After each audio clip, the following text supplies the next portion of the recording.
What's up? What's up? Hey, it's Eric J. Olson here for another Lunchtime Live. And today I have Taylor, who is our newest employee here at Array Digital. What's up, Taylor? What's happening, man? Glad to be here. Dude, I love your haircut. It's freaking tight, man. We go to the same barber, so it's gonna be. I'm gonna have to work on that. Hopefully. I got too much gray though, but hey, bud. Yeah, so Taylor joined us just a few weeks ago. And is going to be focusing on SEO. So I wanted to bring Taylor on Lunchtime Live to kind of introduce him to everybody and talk a little bit about SEO. So Taylor, man, tell us a little bit about yourself and what you've been up to. Sure. So I will start by saying that Google recently announced that if you're bald with a beard, you can rank websites better. So any SEOs out there, you'll get there. That's shout out to Greg Gifford too, bald with a beard, ranking websites. Man, I've been doing SEO for a long time. Had a great friend, Bradley Markham, that was an early Googler, and we got started early in the game, and so I've been around the SEO block for a long time, and for about the past 5 or 6 years, I've really focused in on client SEO and helping small businesses, medium-sized businesses rank better in Google for the most part. Google owns about 85% of the search engine market. So obviously that's where SEO's main focus is. Not that we don't touch Bing and Yahoo and a couple others, but Google is where it's at.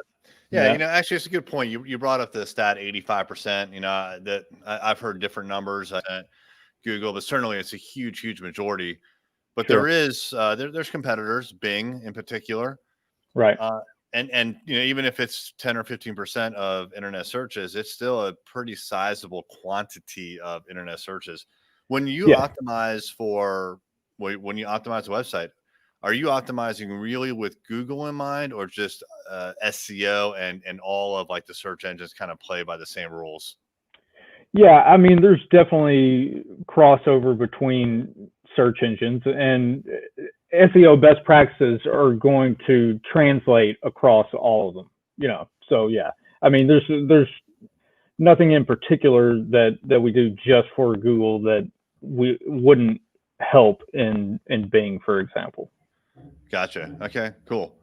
What are some of the, actually, before we start deep diving into SEO questions, right? And by the way, if anyone has a question, go ahead and comment wherever you're watching this. We'll see the comment. We can answer it live before we wrap up at about 12:30 Eastern time. But before we deep dive into some of these SEO questions that I have, or some topics you want to talk about, tell us a little bit about yourself, man. So you said that you've been doing SEO for a couple of years. Where are you from? How long you lived there? What brought you to Array Digital? Sure. So born and raised in a tiny little town in East Texas, in the Piney Woods. Grew up on the family ranch, and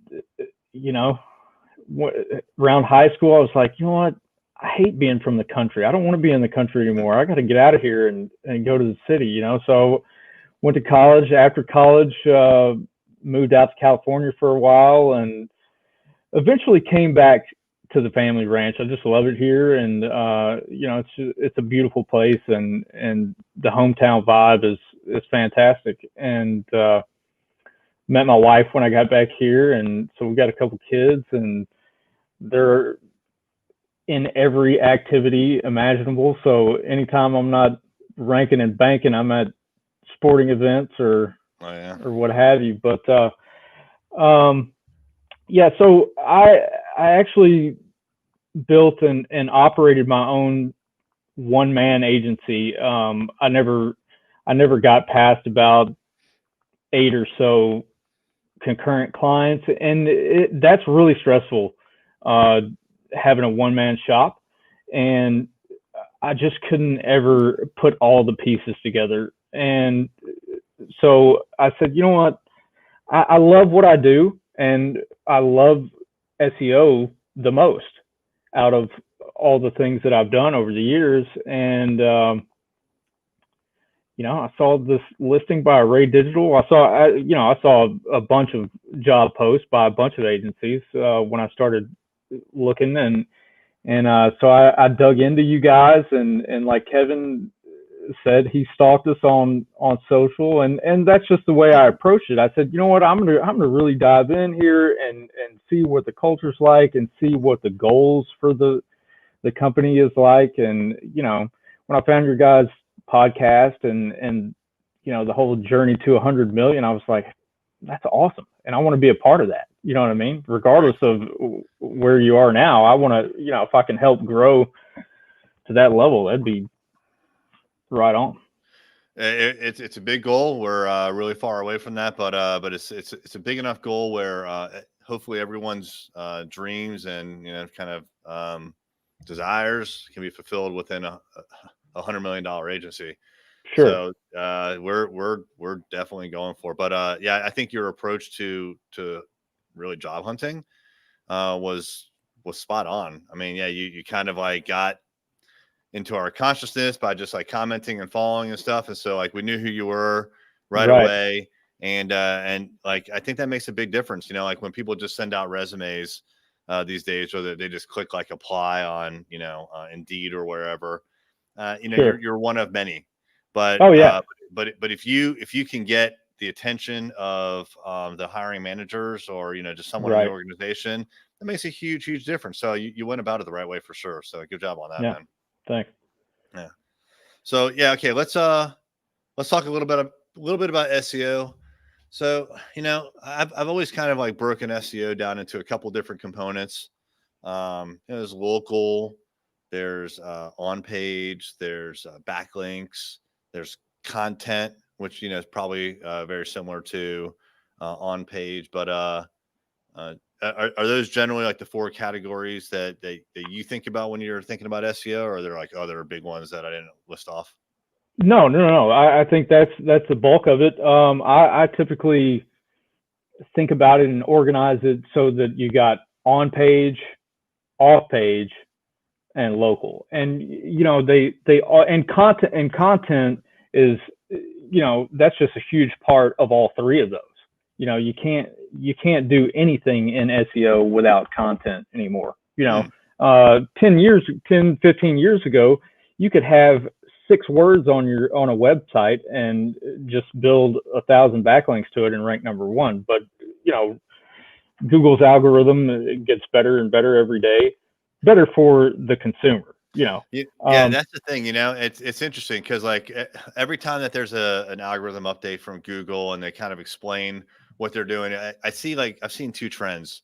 One is they seem to be enforcing what they've been saying all along, right? So it's almost like they project to their audience, or to SEOs, to webmasters, what they want these people to do, but they haven't quite got around to figuring out how they can implement it. So they give best practices, and then when these big algorithms come out, they're enforcing it, and the people that were just kind of ignoring it, or just doing it like however they wanted to do it, they're the ones that get penalized.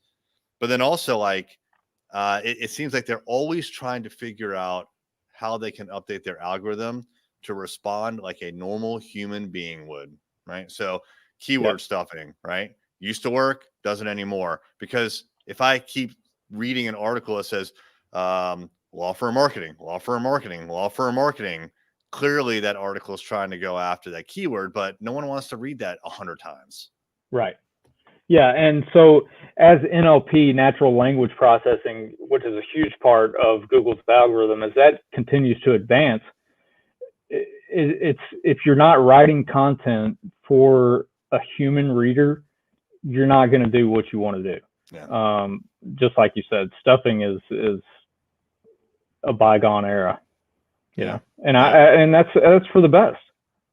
Yeah, totally agree. So that's interesting that you said content is really like a part of all 3 of kind of the strategies. So local, on page, and off page. I definitely want to dive into that. But before we do, actually we have a comment here. Oh, what's this? Kevin Daisy, the best SEO in Texas and the world. And he skipped right over the United States. I'll Man. take it. Yeah, it's one of the other, but I don't. Yeah. Or the world. So. Right. Texas is the United States, as far as That's we're funny, concerned man. down here. Yeah. So hey, if anybody who's watching has a question about SEO, go ahead and post here. Actually, while I'm on it, I do want to take a moment to announce that we're in the last 2 days of accepting applications for our annual nonprofit website giveaway. This year, we are focused on the medical industry. It was a easy decision for us based on coronavirus and COVID-19 and just what our honestly our healthcare heroes have done for all of us this year in 2020 is pretty amazing. So we want to give back to the medical community. And so this year for our website giveaway, we're focused 100% on accepting applications from medically related nonprofits. So if you happen to run a medical nonprofit, or if you know someone who does, the deadline is tomorrow, October 31st. So you got to get your application in by then, and we will be reviewing all those applications in early November and selecting somebody before Thanksgiving. So cool, man. Hey, yeah, let's talk about maybe the 3 different kinds of SEOs as you kind of group them. So Sure. let's start with local. What is it about local? Look, all local comes down to the GMB for the Which most is? part. Your Google My Business listing. That's such an integral part of local SEO just because of the real estate that the map pack takes up in a search engine result page. Especially on mobile. On mobile, it's huge. So when you search for, there you go. There's prime example. So just to show an example for if anyone's unaware of what GMB or Google My Business is, you'll see this pop up in Google quite often on the right-hand side. And a lot of this data, most of this data is data that the business controls. So that's what he's referring to. Yeah. And so looking at that screenshot there, that is what's called the knowledge panel. So we own all that real estate on the entire right-hand side of that screen, which is huge, you know. And it's interesting that the SERP, which is the search engine result page, which is what we're looking at there, really boils down to real estate. And so the more real estate you have on that page, the more likely you are to get a click or some sort of action, whether it's a phone call or driving directions or a click through to your website. Gotcha. Yeah. Yeah. I always, in the beginning of my SEO venture, I always thought that Google My Business was basically just a business listing that showed like hours, hours of operation, the phone number, the address. But it seems like it's going to become a lot more than that. Yeah. So, Eric, do me a favor real quick. Mm-hmm. So in that search, let's search digital agency Chesapeake, VA, which is where we're located. There we go. See, so there you go. So there's the map pack. And so you see those 3 results are what we in the SEO world refer to as a 3-pack. Those 3 business listings right there get about 45% of all clicks on a search engine result page. So if someone is searching for a type of business near them, an overwhelming amount of time, they're going to click on one of those results without even scrolling any further down to what are known as the organic results. And so if you're not in that 3-pack of the maps listing, you're losing money every day. Every day, those 3 right there are crushing it with the leads for those searches. Yeah, super powerful. At what point does local become less of a consideration for a business, if ever? Yeah, so I recently was at the State of Search conference, earlier this week. Well, it was virtual, unfortunately, but there was some discussion on even national brands working on having a local presence. So, of course, if you're a national or global e-commerce brand, there's less of a need to spend a lot of effort on ranking in Google Maps, just because that's not how you operate. But anytime you're in a region, a city, even a state, some specialized companies, even some law firms, like law firms in Texas that focus on oil field injury, for example, they can spread, and grab leads all over the state, not just in their town. Gotcha. So if you have more of a regional, maybe like a East Coast, Central time zone kind of a region is what I think you're kind of saying, statewide even, but certainly national presence, then this kind of like 3-pack is probably less of a concern for you than the organic, right? Yeah. So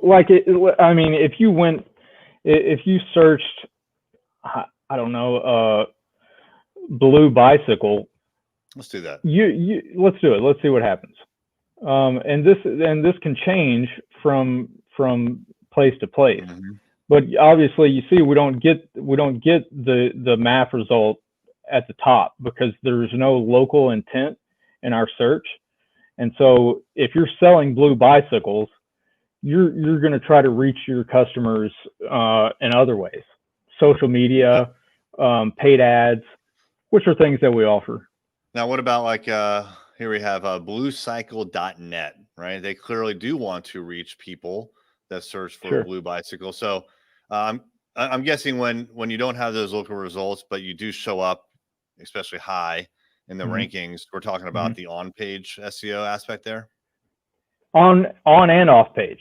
So the organic results there are strictly come down to on page and off page tactics, less local, obviously. And content is likely a huge part of that. I haven't done any analysis on a search for blue bicycles, but there's a good chance that top listing there has some great content on their site, probably have built a great set of a great backlink profile over the years to reach that top spot. Cool. So backlinks, is that off page or is there something off page more? That would be considered off page. Yeah. So let's talk about if somebody wanted to build or do a good job on their own SEO. Sure. So we're talking, if you're a local business, you have to focus on things like Google My Business and trying to make that as good as possible for Google. Right. If you're less of a local business, then certainly on page and off page. If you're local, you still need on page and off page. For on page, what are some things that people can do? Like, what's some low hanging fruit that most businesses, can work on to improve their SEO on page? Sure. So some of the lowest hanging fruit that I see a lot, that all SEOs see a lot, is the page titles is a super simple one. So if you have your home page is just called home, you're missing a lot of power there. Obviously, they could do better there, but it's working because our keyword that we searched was blue bicycle. Gotcha. Right. So that page title comes into effect there. Now there may be a listing further down that page that sells better blue bicycles, and even has better content on page, but because of that company's page title, that works really well. Yeah. Now you'll see we did have a map pack there, but it's obviously not as prominent and at the top of the page because we didn't search it with a local intent. But Google understands that maybe. There you go. Oh, look at that. They want to know my location. So interesting. Right. Yeah, and so the algorithm understands now that you may want to go buy a blue bike like today, and Yeah. so they're going to show you where you can go do that, whether it's in person or online. So Cool. All right. um, So we have titles is like a big thing to worry about. So there's page titles, for sure. low hanging So fruit. that's number one. Number two is going to be the amount of content on a page. And like we talked about in the beginning, you don't want 1,000 words of just the same thing over and over. Obviously, you got to be talking to your potential consumer, or your potential client. You've got to think about their pain points and what what your company can do to solve them, and speak to that. If it's keyword stuffed, that's no good for anyone. It used to be great in Google's eyes, but again, they've come a long way in understanding that that doesn't serve the end user very well. This is really interesting. So the Blue Bicycle is actually a restaurant. There you go. All That's how, right, that's Google. how, yeah. Yeah. So Google, yeah. So that's obviously somewhere that they need to improve. But you see how important the page title is. Yeah. Just because they're called Blue Bicycle, they come up number one. That's incredible. Yeah. I mean, there are a lot of other tests and variations that you can go and check out for yourself. But yeah, if a small business has access to their website, or whoever your web guy is, whether it's your nephew or your next door neighbor, work on those page titles and add a little more content to your pages on your site. Yeah, and as far as content goes, so we had a guest on Lunchtime Live a couple months ago. At this point, it was Marcus Sheridan. He wrote a book named "They Ask You Answer," and his whole Right. concept was that when you get asked a question by your customers, of course, answer them on the spot, but then take a few minutes to write up the answer and make sure that the title of that blog post or the page is the actual question that you think people will put into Google. And the Yeah. closer you can match that question, which if you get asked that question by your customers, there's probably a lot more people asking that question, and you have an opportunity to grab them, bring them to your website.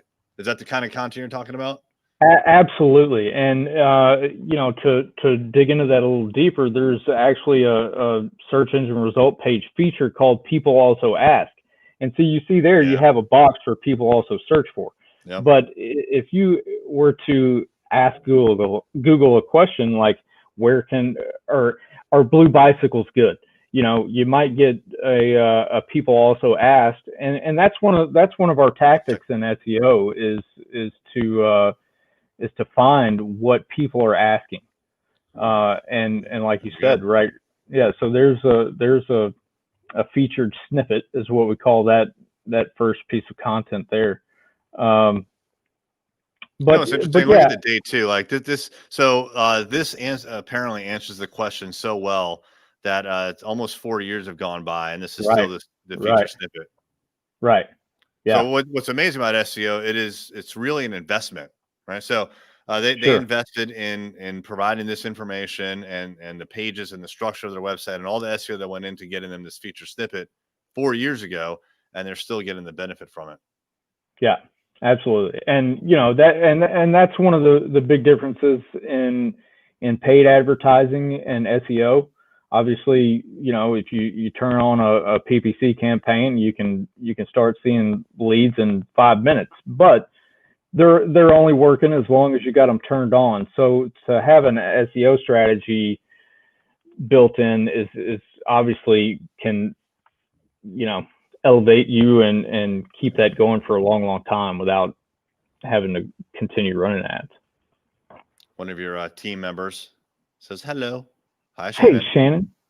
Shannon had a great sandwich costume on this morning. It was I liked yours too, but clearly you changed. Yeah. I was hoping you would come in costume and character. Look, I keep the hat right here Here we go. by the desk. So Awesome. I mean, that's Man, I not a gotta problem. take a screenshot of this. Look at this. Do it. This is perfect. Here we go. Ready? Go for it. Oh yeah. Yeah. I gotta look at the camera. I got it. I thought I talked to my buddy the other day. I said, you know what? I bet I could become world famous as the ranking rancher. I bet you can. Have you, by the way, this is way off topic. Have you heard of the Iron Cowboy? No. So it's a guy who does Ironman, and let me share the screen. He does Ironman competitions. I was hoping to see a picture of him in a cowboy hat, but he no cowboy hats. Apparently, he wore cowboy. Oh, here we go. Here's one. He wore cowboy hats when he was running, and nice. And they started to call him the Iron Cowboy. So I think you're onto something, man. There you go. Yeah. All right. All right. So we covered local, we covered on page, and you provided a couple tactics of low hanging fruit that people can take advantage of to try to improve their SEO on page. What about off page? What can you do? What is off page SEO, and what could people do to kind of work on that? So off page, the majority of the time, SEOs are talking about links built to your site, which are also known as backlinks. Mm-hmm. Now that's sort of a gray area in Google's eyes. You're not technically supposed to go out and buy links or get sponsored backlinks to your website. If you do that too much, you can get penalized. But one of the best opportunities, especially for local, is to gain some super relevant local links in your area. And so some of the ways that you can do that are especially your Chamber of Commerce. If you're a member of your Chamber of Commerce, make sure they have a link back to your website on their website. If you're not a member, join. Just to, if nothing else, just to get that link. Super powerful. That's a great call. So, yeah, and I bet a lot of people don't even take that into consideration when they're thinking about joining some sort of a organization like the Chamber of Commerce. So I guess first, low-hanging fruit. If you're a member of some sort of organization, professional organization, and especially if they list their members somewhere on their website, I guess the recommendation would be get a hyperlink back to your website from theirs. That's correct. Any recommendations on the hyperlink? Should it just say check out this company and like in the text, or? Typically we find that the Chamber of Commerce, for example, are going to set all of their members' backlinks in the same way. So you're not going to have much opportunity to say, hey, for the link, for the anchor text, and anchor text, for those that don't know, are the actual words that are linked that you click on. So, you have opportunity in certain places to change that anchor text. And so if you could change it to Eric's Awesome Law Firm, as opposed to HTTPS ericsawesomelawfirm.com, you know what I mean? That works well too, but you need to have a sort of a balance. You wouldn't want them all to be either anchor text or what we call a naked URL. Variation. Correct. But aside from your Chamber of Commerce or other local professional associations, you can look, if you can a lot of times sponsor Little League, and they'll link out to you from their local site, or any sort of neighborhood programs that you can sponsor. Well, I was going to say, maybe even if you submit some sort of editorial to the local newspaper, they're going to publish it on their website, hyperlink back to you. And usually they'll do that as part of your byline, Eric Olson runs Array Digital. For more information, go to thisisarray.com. So they'll put something like that on there. And usually you can even give that to them, and they'll print it just as is and put it on their website as is. Yeah, absolutely. And like I say, that's low hanging fruit that anyone can do. You don't have to be super technical or know a lot about SEO to go out and build those type of links. And in Google's eyes, Google understands that those websites are local to your area, and they understand that those are important and show that you have authority in your area. And those are much more valuable than going and getting spammy links from, Australia that has nothing to do with your local area. So back in the day, you used to be able to, for like $5 or $10, blast your URL out to like 5,000 random search engines. Sure. Still good practice? No, absolutely not. There were so many spammy tactics over the years. You could just go and comment the link to your website on forums and blogs all day long and just build yourself 500 backlinks a day, and outrank anybody. But it just they just don't hold any weight anymore. And if you do it too much and you do it in the wrong way, Google will penalize you and take your website right out of the search engine results.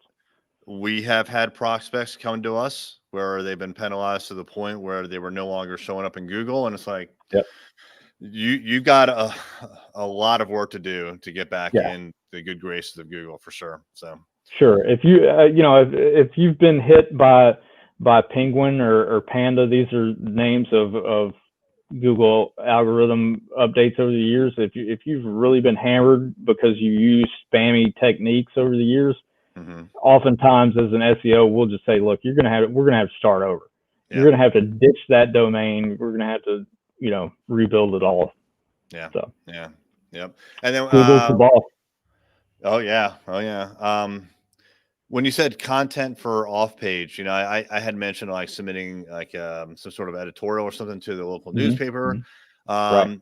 What about like using that same kind of content for like blog posts? Is that what you kind of had in mind, or were there other things you had in mind as far as off page content? So when you're trying to build your backlink profile, you're going to need to build it to relevant and specific content. And to speak to that a little more, EAT is a big part of Google's algorithm. That's expertise, authoritativeness, and trustworthiness. So if your page, again, is stuffed with keywords and doesn't really get to the core of what a potential user is looking for, it's just not going to hold much weight in Google's eyes, nor in the reader's eyes. So you've got to speak to the consumer there, and EAT is a great way to do that. There you go. Cool, bud. All right. Hey, man, I really appreciate you taking a few minutes of your busy day. I know we've been slamming you with a whole bunch of tasks and a whole bunch of clients. I love it, dude. I love it. All right, bud. Hey, man, we're really glad to have you on the team. And I'm going to have to come out to Texas and pick up a belt buckle and bring it home. So for sure. Come on down to the Rankin Ranch. All right, buddy. All right, Talk man. to you soon. Take care.